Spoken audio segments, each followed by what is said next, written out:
I didn't even know Travis worked at Bell Bank, honestly. I had no idea. And he caught me in the office one afternoon, almost right before I was heading home. And he told me he would like to select me for Community Connect.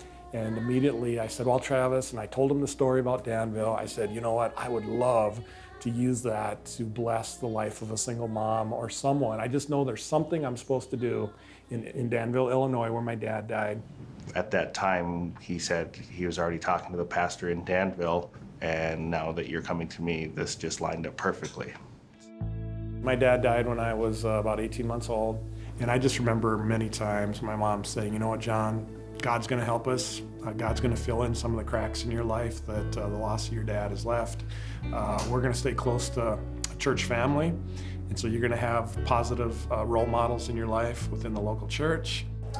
Well, God was able to take something that happened a long time ago in the past, 45 years ago, I think John said, and he was able to bring it up to date and to bless another family so that going forward, what happened wouldn't be a hindrance to them, but it would be a path toward new blessing and new growth.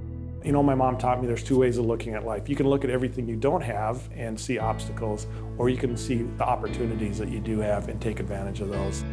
And so, as part of this story, John will tell the whole story a little bit later, but we've invited him today and some other friends here as well.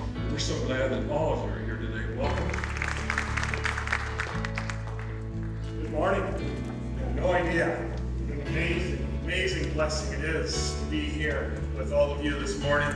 It's a very emotional time for me as well, so I ask for your grace and your encouragement.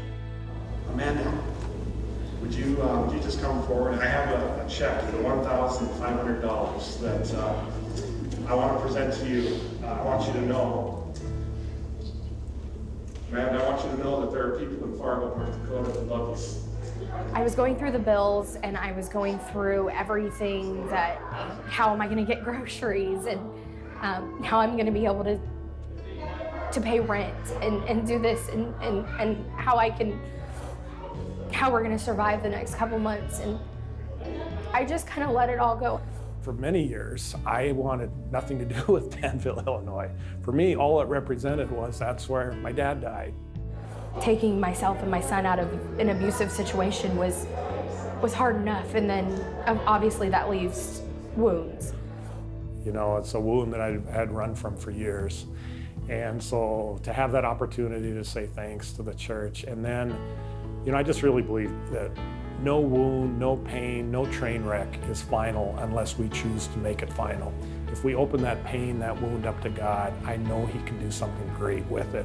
I definitely don't want to forget all the things that have happened to me and happened to my son and happened to my family. I want to build on those.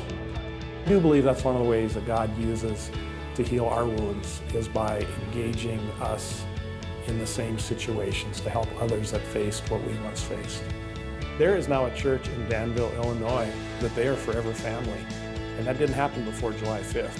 I remember coming to Bell State Bank a year ago and I thought, this Pay It Forward is just great. And then actually being part of it and seeing it, wow, it's just perfect. And this is Bell State Bank. This is what we do.